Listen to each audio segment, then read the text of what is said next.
Hello and welcome to United Report. This is your home for all the latest Manchester United news, match updates, transfer stories, and in-depth analysis. Stay connected and never miss a moment. Subscribe now to stay ahead with everything happening at Old Trafford. Ruben Amorim has been given the stark message that every Manchester United player is on the market this summer, including starman Bruno Fernandes. The Red Devils boss is eager to revamp his squad during the off-season. However, with the club teetering on the brink of PSR limits, any incoming transfers must be balanced by player sales. There are rumours that Fernandes could be heading out, with Real Madrid reportedly keen on the club captain.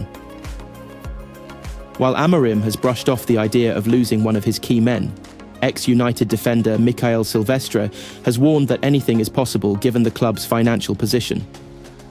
Speaking to 10Bet, Silvestre said, "You know the financial situation the club is in. Honestly, I think everybody is available for sale because they need to cash in on a few players.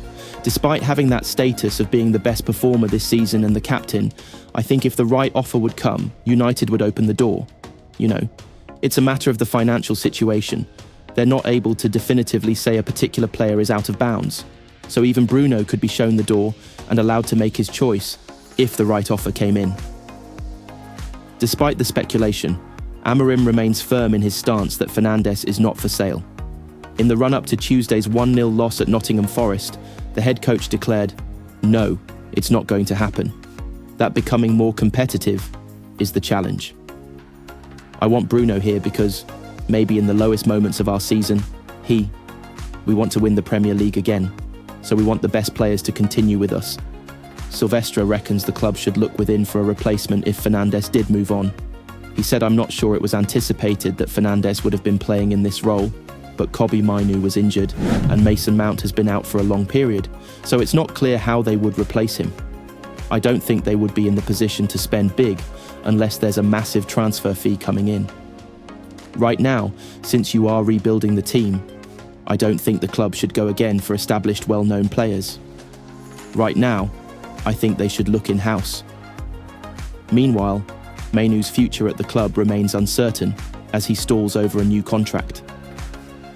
Talks between the club and the England midfielder have been ongoing for more than a year. The summer transfer window is still 60 days away, but already Premier League clubs are beginning to get their plans in place, and Manchester United are no exception. United clearly need to do a great deal of business over the off-season, with Ruben Amorim's side struggling for consistency this season. But much will depend on their ability to offload unwanted players and generate cash to reinvest. Marcus Rashford, Antony and Jadon Sancho are all currently out on loan, at Aston Villa, Real Betis and Chelsea respectively, and there have been reports that those moves could all be made permanent. Getting those deals in place is of crucial importance for United, with co-owner Sir Jim Ratcliffe making it clear that previous transfer dealings have been well below par. Ineos have been on a drastic cost-cutting exercise in the past year and will not be funding a massive splurge in the transfer window, so canny deals will be the order of the summer. With that in mind, here are the latest headlines from Liverpool report former Crystal Palace owner Simon Jordan doesn't think that Aston Villa will fork out the money required to sign Marcus Rashford permanently in the summer. Rashford has been performing well since joining Villa on loan in January from United, but will cost a lot to sign. "I could have bet you any money in the world that Rashford would come alive for Aston Villa," Jordan said on TalkSport. "Fantastic, but wait until Villa have got to write a cheque out. I think they're too canny and too wise to fall into this trap. It's one thing having a player on loan, paying a small percent of his wages, so it's a small transaction. You have him for 4 months, it costs you £5 to £6 million, nothing, nobody cares. Everybody knew Marcus Rashford was going to lift a leg at Villa. I think the system helps as well. I just think Villa are too wise for it, and first of all, they're not going to want to pay over £300,000 a week and a transfer fee. It's too big of a deal." United co-owners Ineos and New Zealand Rugby have reached a settlement in their sponsorship contract dispute. NZR, responsible for the All Blacks team, had launched legal action in February after Sir Jim Ratcliffe's company tried to adjust their deal due to the impact of high energy costs and extreme carbon taxes. A joint statement from the organisations read, "New Zealand Rugby and Ineos can confirm that a settlement has been reached between the two parties. Whilst the details remain confidential, both organisations are satisfied with the outcome and acknowledge a desire to now move forward. Ineos, which has also stepped back from its sailing sponsorship deal and is reportedly considering its options in Formula One, had failed to pay the first instalment of the 2025 sponsorship deal, essentially confirming its decision to exit the 6-year agreement. Former United defender Jaap Stam believes the playing style being implemented by Amorim is to blame for Rasmus Højlund's meagre goal tally. Højlund was signed for £72 million from Atalanta, but is yet to really fire in a United shirt. I think that it's the style of play that is holding Rasmus Højlund back, Stam told Macthaver.se. We don't know how the manager is trying to use him in matches, and I think he doesn't get a lot of chances to touch the ball and get into games. It becomes a very difficult situation for a striker, because you don't see crosses coming into the box, and the emphasis should be on creating chances for him. If you don't get chances, you can't prove how good a striker you are. Christian Eriksen could be offered the chance to finish his career at Ajax if the Dane leaves Manchester United this summer, the club's sporting director has revealed. The midfield maestro is out of contract at the end of the season and would be available on a free transfer. Eriksen, 33, started his senior career with Ajax after initially joining the Dutch Giants youth setup. He went on to make 162 appearances in total and won Eredivisie 3 times before being lured to the Premier League by Tottenham back in the summer of 2013. The former Inter Milan star is expected to be on the move at the end of a frustrating 2024-25 campaign, having featured just 14 times in all competitions for United since Ruben Amorim's arrival in November. And Marijn Buker, Ajax's sporting director, has confirmed that conversations have taken place internally at the club about making a play to bring Eriksen back home.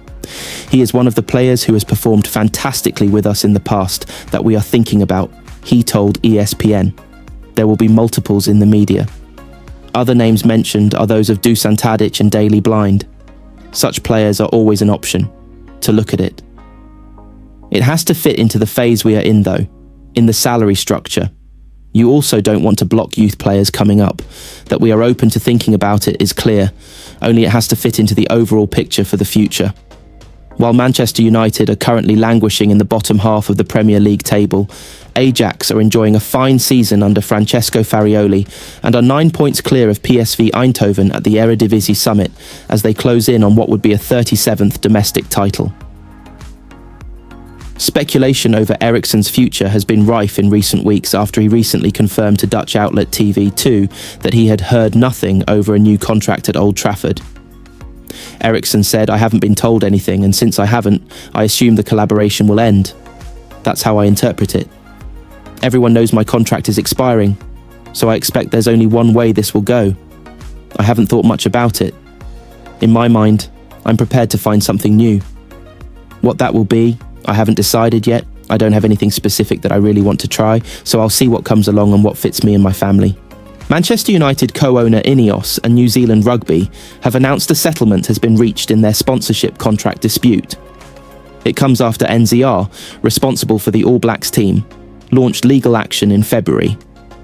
They took action against Sir Jim Ratcliffe's Ineos after accusing the chemicals firm of failing to pay the first 2025 instalment of a 6-year deal. Ineos at the time said it had looked to adjust its sponsorship, with it having to implement cost-saving measures due to the impact of high energy costs and extreme carbon taxes on its European businesses. A joint statement from the organisations late on Monday read, "New Zealand Rugby and Ineos can confirm that a settlement has been reached between the two parties. Whilst the details remain confidential, both organisations are satisfied with the outcome and acknowledge a desire to now move forward." Ineos, which took charge of footballing operations at United in February last year, struck the deal with NZR in 2021. NZR's statement in February read, "New Zealand Rugby is disappointed that Ineos has breached its sponsorship agreement. Most recently, it failed to pay the first instalment of the 2025 sponsorship, confirming its decision to exit our 6-year agreement. Having learned of Ineos's decision to walk away 3 years early, we have moved to protect the interests of New Zealand Rugby and the wider game. we have been left with no option but to launch legal proceedings to protect our commercial position.